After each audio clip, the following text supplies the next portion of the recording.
আসসালামু আলাইকুম রহমতুল্লাহ।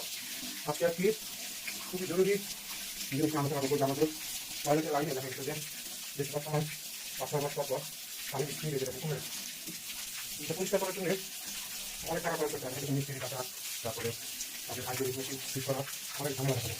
তো সেদিন আমি ঘাটাঘাটি করতে করতে ইউটিউবের জন্য কাজে রেখে আমরা পাম্পার দিয়ে একটা জিনিস রয়েছে, তো তাদের যে নজর থাকে নজর দিয়ে পাম্প দিয়ে তারপরে ময়লাগুলো বের করে তারপরে আমি এরকম ট্রাই করলাম।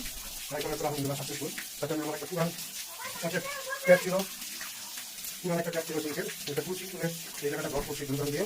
এখানে একটা আমার ঢাকার সাইকেলের টিউব ফাটার একটা নজর ছিল, ওই নজরটা দিয়ে এটা দুর্গান দিয়ে কমপ্লিট করে দিচ্ছি।